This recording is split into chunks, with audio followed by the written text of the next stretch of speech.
ভারী বৃষ্টিতে ডুবে গেল দুবাই বিমানবন্দর। সংযুক্ত আরব আমিরাতের রাজধানী দুবাইয়ে ভারী বৃষ্টিপাতে সৃষ্টি হয়েছে বন্যা। বন্যার পানিতে ডুবে গেছে সেখানকার আন্তর্জাতিক বিমানবন্দর।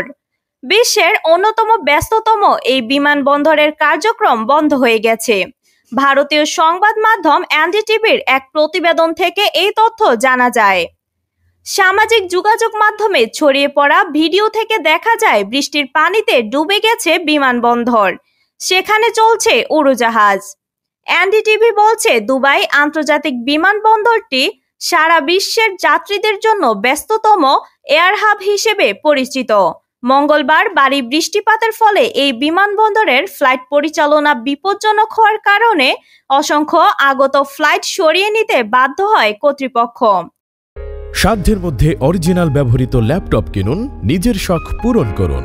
কুমিল্লা কান্দিরপাড়ের খন্দকার হক টাওয়ারের ৪র্থ তলায় অবস্থিত কিং অফ ল্যাপটপ সলিউশনে পাচ্ছেন বিদেশ থেকে আমদানি করা সকল ব্র্যান্ডের অরিজিনাল ল্যাপটপ। স্বল্প দাম আর শতভাগ অরিজিনাল ও গ্যারান্টি ওয়ারেন্টি সহ ল্যাপটপগুলো দেখতে আজই চলে আসুন। দুবাই ভিত্তিক সংবাদ মাধ্যম খালিজ টাইমস জানিয়েছে, স্থানীয় সময় মঙ্গলবার সংযুক্ত আরব আমিরাতে ৭৫ বছরের মধ্যে রেকর্ড পরিমাণ বৃষ্টিপাত হয়েছে, যা ১৯৪৯ সালের পর থেকেই সর্বোচ্চ। দুবাই ছাড়াও আরব আমিরাতের অন্যান্য অঞ্চলেও বন্যা হয়েছে। ভারী বৃষ্টিতে বন্যার শিকার হয়েছে তাদের প্রতিবেশী দেশ বাহরাইন ও ওমানও।